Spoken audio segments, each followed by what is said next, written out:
به چیز آماده و مهیاست آقای محمدی سوت آغاز این دیدار رو به صدا در بیاره تا اولین بازی باشگاهی سال جدید در ورزشگاه آزادی شروع بشه و بازیکنان استقلال این کار رو انجام دادن. ارسال میتونه شکل بگیره برای استقلال، پاس کوتاهش برای ماشاریپوف، موقعیت هست برای استقلال و توپی که تبدیل به کرنر شد. ضربه کرنر از سمت چپ باید زده بشه روی حرکتی که این بازیکن داشت. ماشاریپوف که تو بازی ازبکستان با تیم ملی فوتبال کشورمون غایب بود و محروم بود و حالا آماده است، میفرسته توپو روی دروازه و گل برای استقلال. اولین حمله استقلال تبدیل به گل میشه و اونها خیلی زود گل برتری رو به ثمر میرسونن. سانتر زیبای جلال الدین ماشاریپوف رو در مقابل دروازه محمد رضا آزادی تبدیل به گل کرد. نوای شادی و شعف خیلی زود در ورزشگاه آزادی طنین انداز میشه برای آبی پوشان پایتخت. هوادارانی که خودشون رو به ورزشگاه رسوندن تا شاهد اولین پیروزی تیمشون در سال جدید باشن. کرنر رو اینجا کوتاه کار کرد رامین رضاییان، غافلگیر کردن خط دفاعی خیبر رو. سانتری که خیلی زیبا بود، کسی هم یارگیری نکرده بود با محمد رضا آزادی تا او به این ترتیب با این ضربه سر دروازه حریف رو باز بکنه. استقلال 1 خیبر 0. حالا این بازی فرصت خیلی مناسبیه براش، یه پرتاب بلند به محوطه جریمه، یه موقعیت برای خیبر و گل مساوی به ثمر میرسه. گل مساوی برای خیبر خرم‌آباد. فراز امامعلی دروازه استقلال رو باز کرده.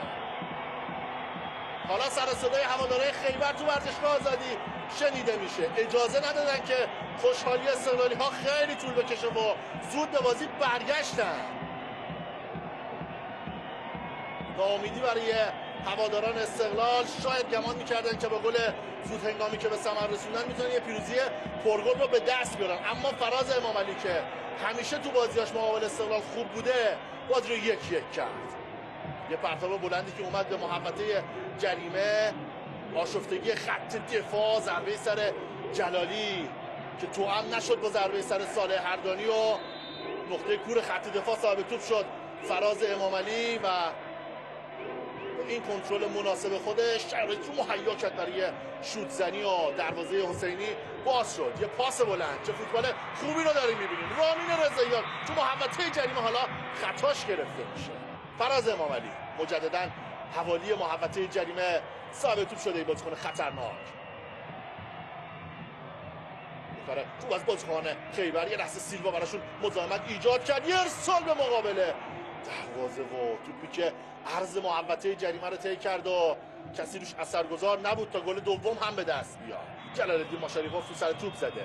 رامین رضاییان خوب میبینه نیک نفس رو باز میکنه به چپ برای ابوالفضل جلالی. فرصت شوت زنی هم داره که شوتش جالب نیست و توپ از کنار دروازه به بیرون میره. امیررضا تیموری ضربه آزاد رو خواهد زد، میزنه و بعد زد توپ به دیواره دفاعی اصابت کرد. در ادامه هم اصلا ضربش جالب نبود. بعد از گلی که دریافت کردن بهتر بازی کردن، گل مساوی رو زدن و بازیشون همینطور ادامه هم داره و عملکرد خوبی رو شاید بگیم از بازیکنان دقیقی. ارسال از سینا خادمپور بدون اینکه به کسی برخورد داشته باشه در اختیار حسینی قرار گرفت. باز هم بازیکنان خیبر فرصت شوت زنی هم هست و با اختلاف زیادی به بیرون رفت روی حرکت این بازیکن مهدی گودرزی.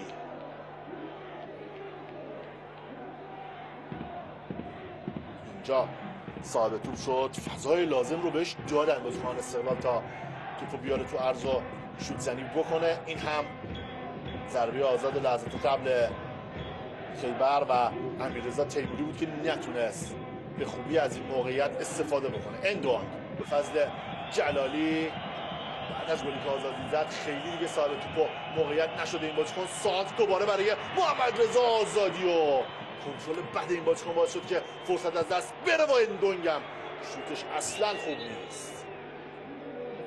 ماشاریپوف صالح اردانی رو راه انداخته، دست شرکت کرده رضاییان. حالا پاس برای رامین رضاییان، منتظر یه سانتر خوب باشیم یا نه. کوتاه روی زمین، توپ برگشت داده شده. ماشاریپوف شوت خطرناک این بازیکن، توپی که از بالای دروازه به بیرون میره.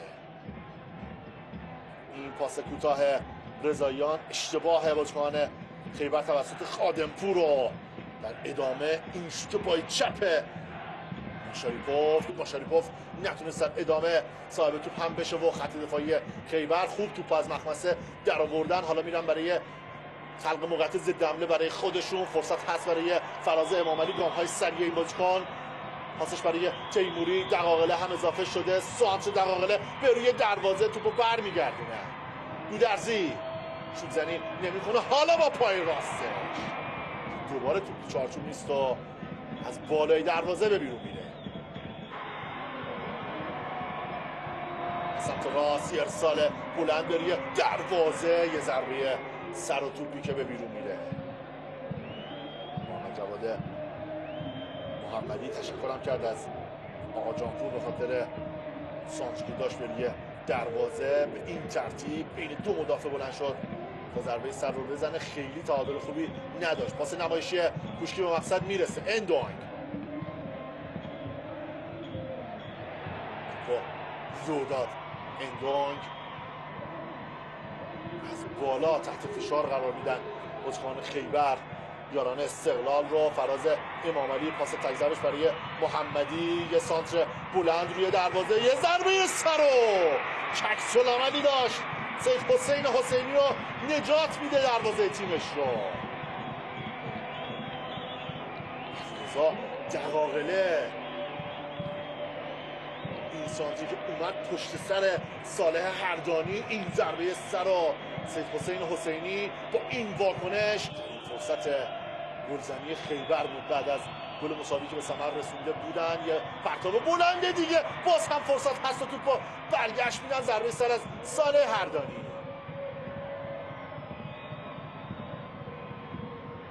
برخورد و باز هم خطا بریه محمد جواد محمدی. دوباره اندونگ غلط رامین رضاییان بود که مرتکب خطا شد.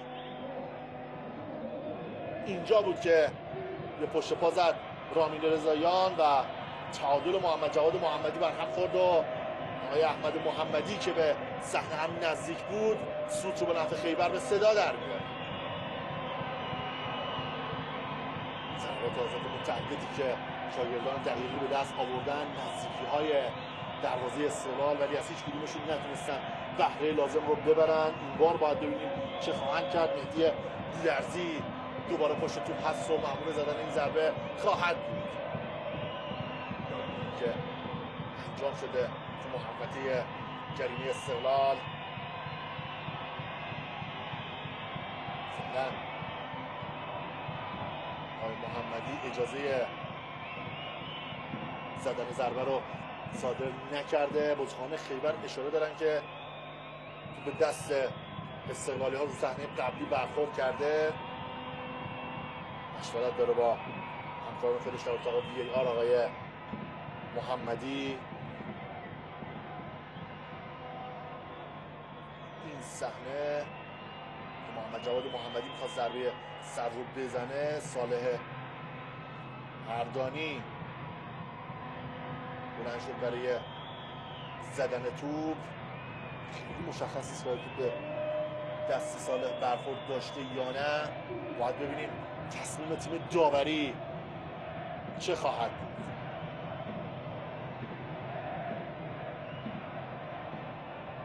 این لحظه بود که به نظر رسید یه اصابت کوچیکی داره توپ به دست صالح هردانی.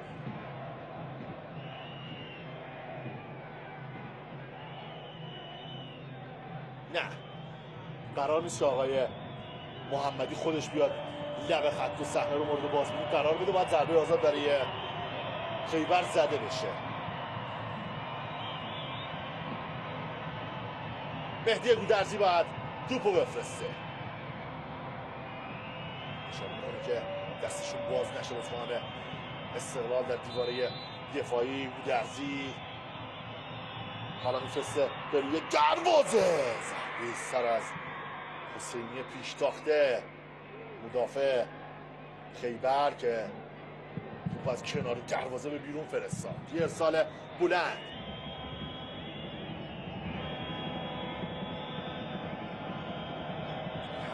تیمارمند هست سنگربان خیبری ها.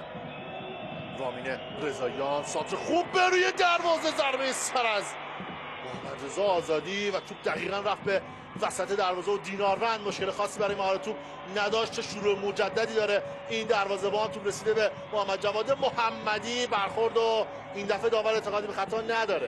مهدی گودرزی از سمت راست کورنر برای خیبری ها، حالا زده میشه کوتاه، توپو برمیگردونه رضاییان، داور اعتقادی به خطا نداره. شوت به سمت دروازه و سید حسین حسینی با واکنش مناسبی که داره توپو مجددا به کورنر فرستاد، این بار از سمت چپ برای خیبر. دیناروند، حسینی، محمد جواد محمدی، دقاقله، امام علی، در شرایطی که میبینیم موقعیت خوب بازیکنان خیبر رو.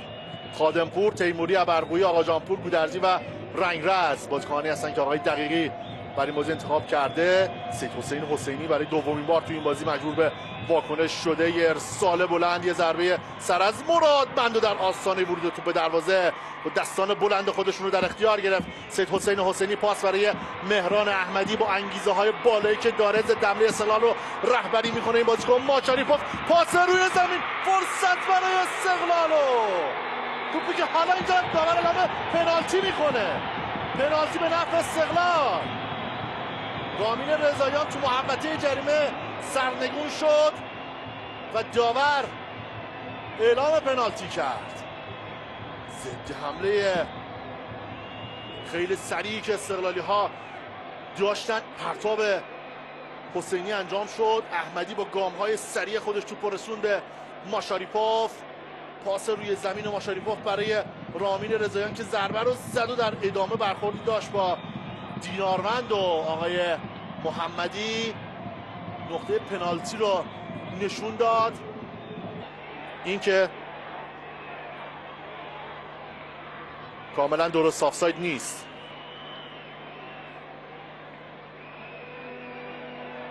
این پاس ماشاریپوف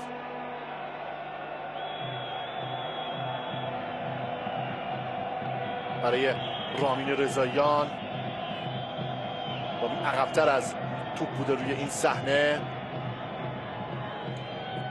خب خود آقای محمدی میره تا صحنه رو مورد بازبینی قرار بده. آقای احمد محمدی برای اولین بار تو بازی امشب میاد لب خط تا صحنه برخورد رامین رضاییان و محمد رضا دیناروند رو مورد بازبینی قرار بده. اینجا رامین رضاییان میخواست با این ضربه نرم توپ از روی سر دروازه‌بان عبور بده. این اتفاق افتاد ولی توپ وارد دروازه نشد و مدافع خیبر توپو برگردوند. بعدش این برخورد رو آقای محمدی رو صحنه اول خطا اعلام کرد. از نماهای متفاوت مورد بازبینی قرار میگیره این صحنه. همه تو ورزشگاه منتظر هستن تا آقای محمدی برگرده و تصمیم خودش رو اعلام بکنه.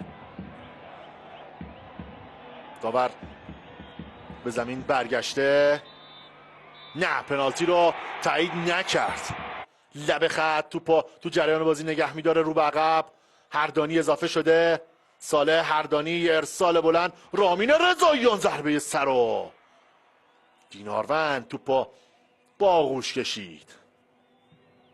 باز هم تو متن این حرکت قرار داشت رامین رضاییان.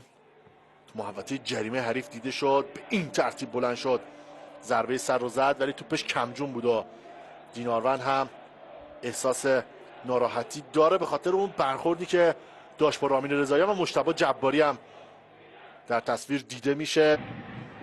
کوشکی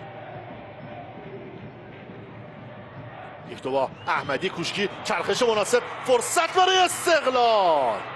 ضربه پای چپ این بازیکن، توپ از کنار دروازه به بیرون میزنه علیرضا کوشکی. یک دوی خوبی که داشتن، چقدر عالی چرخید و فریب داد مدافع پیشروی خودش رو. کوشکی اینجا به راحتی عبور کرده از آقا جانپور. رامین رضاییان توش برخورد داره با بازیکن خیبر. یه ارسال، یه ضربه از راه دورو، پس کنار دروازه به بیرون میره. طباطبایی چه موقعیتی برای خیبر. گودرزی فرصت شوت زنی هم دارن. دقاقله حالا میزنه و سید حسین حسینی تو 2 مرحله توپ از آن خودش کرد. پرتابش هم نرسید به ماشاریپوف. دچار دردسر شده. این بازیکن توپ لو میره. اندونگ حالا شوت میزنه. اندونگو جیناروند با جایگیری مناسبی که داره شوت دیدی اندونگ رو در اختیار گرفت. شوت محکم دیدی اندونگ. اولین توپیه که صاحب اون شده خود حمیدرضا زرونی. پشت محوطه ضربه‌شو میزنه. توپ تیر عمودی دروازه برخورد کرد. میتونست تعویض طلایی سعید دقیقی لقب بگیره این بازیکن جوون. فرصت مجددا برای خیبر هست. گودرزی رنگرز. فشار حملات خیبر روی دروازه. استقلال و ضربه سری که باعث شد توپ به بیرون بره. داور نقطه مقابل دروازه رو نشون داده تا ضربه دروازه زده بشه. برخوردی هم داشت مرادمند با خود زرونی. برخورد سفت و سختی هم بود که بین دو بازیکن اتفاق افتاد. این حرکت این بازیکن هست حمیدرضا زرونی. شوتش به تیر عمودی دروازه به این ترتیب برخورد کرد. میتونست یه شب شیرین و خاطر انگیز بشه برای زرونی اگه این توپ تبدیل به گل میشد که با بدشانسی او توپ به تیر خورد. دورخیز نسبتا کمی هم داشته. همه منتظر حرکت رامین هستن. حالا میزنه رامین رضاییان. خطرناک در این شکل ممکن توپ از کنار دروازه عبور کرد و به بیرون رفت. حسرت استقلالی ها که یه گل تماشایی رو نتونستن ببینن. خیلی خوب زد رامین رضاییان. توپ با این اختلاف اندک از کنار دروازه دیناروند عبور کرد و به بیرون میره.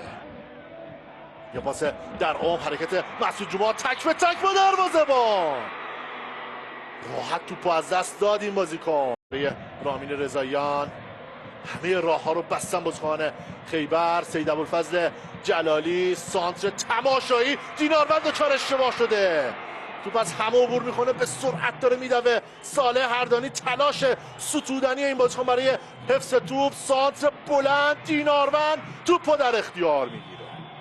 شریفوف تو این لحظات پایانی هواداران دارن خوب حمایت میکنن. ارسال فرصت برای رامین رضاییان و دوباره تو پس پای بازیکن جدا شد. مهران احمدی. ماشاریپوف کوتاه برای جلالی. پاسش جالب بود. سانتر بلند جلالی. رامین رضاییان تیر دروازه خیبر رو در ادامه هم نمیتونه توپو تبدیل به گل بکنه. رافائل سیلوا سایه زنی کرد مقابل دروازه خیبر. سیلوا. مهران احمدی باز هم خطا. تو این لحظات دیگه خیبریا فقط دارن میزنن بازیکن استقلال رو. نباید توپ متوقف بشه و بعد دوباره به جریان بیفته.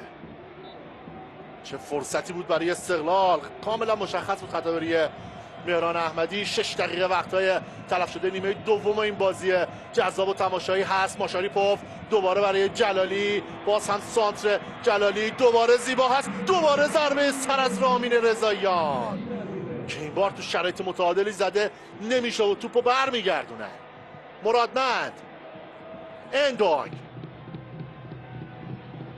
مهران احمدی دوباره برای مرادمند.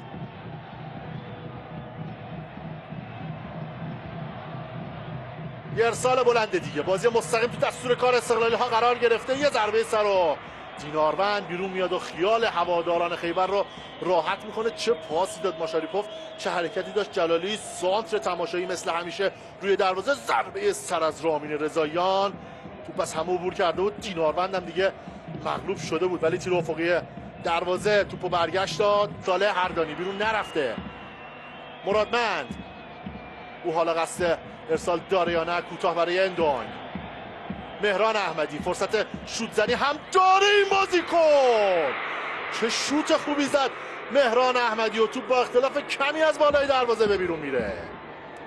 استقلال چرا تو همه لحظات این بازی اینجوری هجومی بازی نکرد؟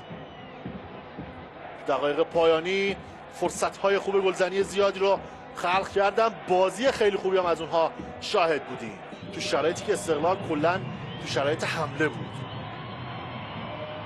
مهدی گودرزی پشت توپ، ضربه آزاد برای خیبر. صحنه حساسیه روی دروازه سید حسین حسینی. سعید دقیقی که باز هم تیمش خوب بازی کرد مقابل استقلال. گودرزی حالا میزنه و سید حسین حسینی تو 2 مرحله توپو در اختیار گرفته، پرتاب دستش صالح هردانی نتونه توپ رو عبور بده. یه همه منتظر شنیدن سوت پایان بازی هستن. آقای احمد محمدی سوت پایان بازی رو به صدا در آورد. تساوی 1-1 استقلال و خیبر توی بازی جذاب و با کیفیت و تماشایی از دو تیم. امیدوارم که تماشای این دیدار مورد توجه شما بینندگان عزیز قرار گرفته باشه. همراه میشه با دوستان خوبم در استودیو برنامه فوتبال برتر. محمد رضا احمدی با شماست. شب بخیر. خدا